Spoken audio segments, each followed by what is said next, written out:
Hello everyone, it's that college football guy here. Another video. Yeah, I'm here in a sleeper. It's early in the morning again, but I thought I'd get this in while I got some time. It's time for that top 25, my top 25 for week 11 of this college football season.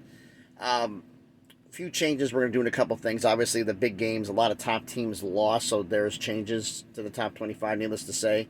Also, instead of doing last week, I did the next 5. This week, I'm going to start doing from this point forward the next 10. To give you an idea of who schools I think should come in. That's some of the ones who dropped out and some of the ones who've been coming back up, and it's based on really who's got the fewest losses or the ones creeping back in. Get the respect they deserve. But as always, please, everyone, please hit the thumbs up. It helps the analytics of the video to be seen. Comment on the channels, on the videos, because I love interacting with all of you. And subscribe to the channel. We're on our way to 200. Let's see if we can get there. Okay, first off, recap. My top 25 for last week.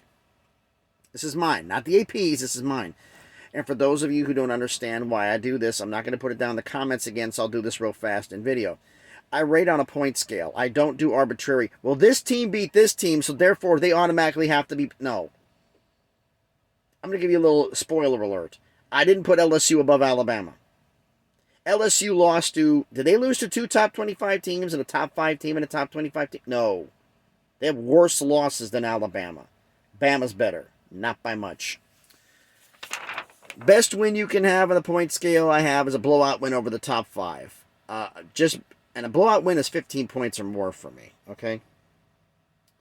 And I just say, well, it was blown out the whole way and the game came back and it was close. And I hear this argument by people.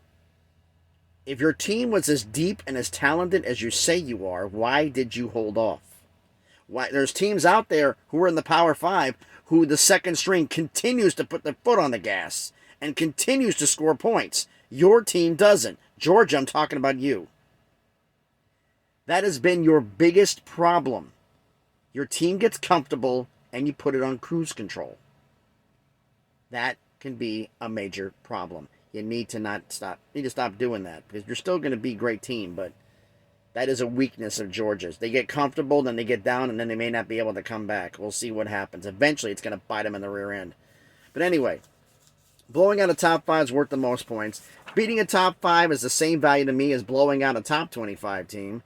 Beating a top 25 team is the same value as blowing out a Power 5. Beating a Power 5 is the same value as blowing out a Group of 5. Beating a Group of 5 is the same value as blowing out an FCS school. And barely beating an FCS school, 14 points or less over an FCS school is the same thing value to me as a bye week. 0. I don't give points for having a bye week. I count that as a point. Like in my point scales, is basically like if you're like last week's poll was. Let me get an example here. Who was off of it? Who was on a bye week? Ole Miss was on a bye week. They were 11th. How many points did they have? 11, because they didn't get anything. Conversely, like Alabama had their points, and Alabama had a close loss to a top 25 team by 1 in overtime. They only went down 4 points to 11. But since Alabama went down 4 and Ole Miss bide, Ole Miss is above Alabama. Okay? That gives you an idea of how it's done. The best loss you can have is a close loss to a top 5 school, which is what happened in the top 5. Blowout loss to a top 5 is the same drop down as a loss to the top 25. A close loss to top 25. Blowout loss to top 25, same value as a loss to the Power 5. Blowout loss to Power 5, same value as a loss to the Group of 5. Blowout loss to Group of 5 is the same as a loss to FCS, but the worst thing you can have happen is get blown out by an FCS school. I don't know if it's happened yet in recent memory, but good Lord. That's the worst. So, just doing that real fast because I'm getting tired of hearing this. Now, I'm on my phone, so I can't retype in the stupid chart every time. When I get back there and I'm home on my computer and things get better later on, I'll do that. Or I can get a laptop out here on the road. I can just clip art that damn thing, save it, and then just recopy it and put it in every single ranking show. But, my top 25 for last week. All right, let's get into this. We've already been talking long enough. Number 1, Ohio State. 2, Tennessee. 3, Michigan. 4, Oregon. 5, Georgia. 6, Clemson. 7, Alabama. 8, TCU. 9, Utah.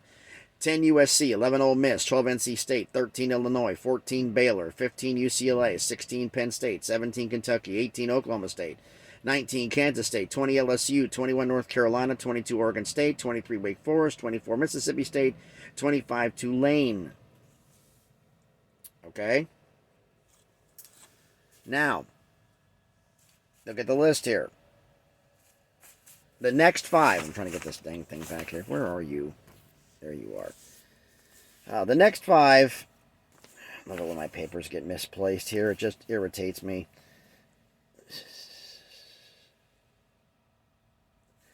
But the next 5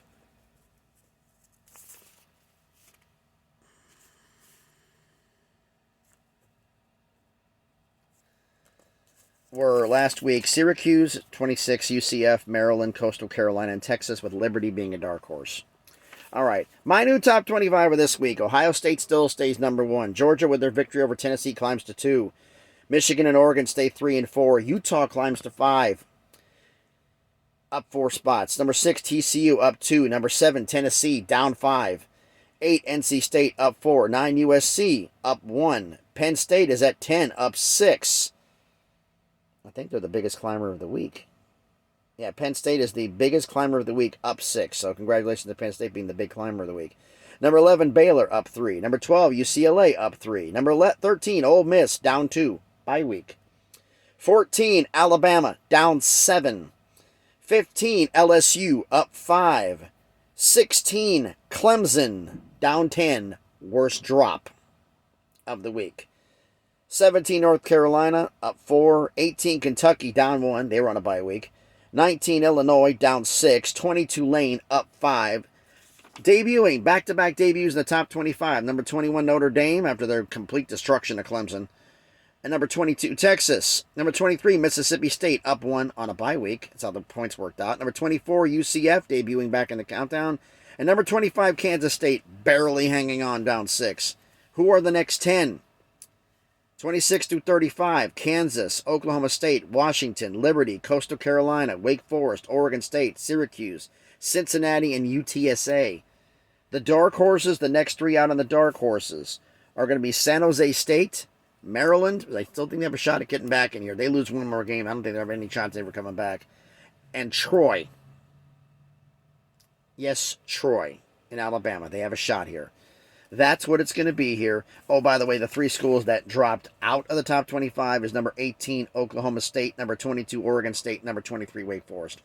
Those are the 3 that dropped out from the previous week. So let me know what you think about my top 25. I mean, some people on there, we had a discussion here. Is like, I'm not going to put somebody over somebody just because they beat them. It's not because of what you did in 1 week. It's what you do for the entire year. That's why I do a point scale. You earn your way up. You earn your way down. So, tomorrow I'm going to decide if I'm going to do the subscriber ranking show tomorrow, or I'm going to do the college football, my version of the college football. I'm going to probably just make them both in the same day. I don't know. I'll figure it out. I'm also going to make a video a little bit later here about the games that are happening today in college football, all 3 MAC games. So, again, tell me what you think down in the comments. What I do right, what I do wrong, let me know. As always, please like, comment, and subscribe. Thanks, everybody, for watching the video. Be safe out there, and please be good to each other.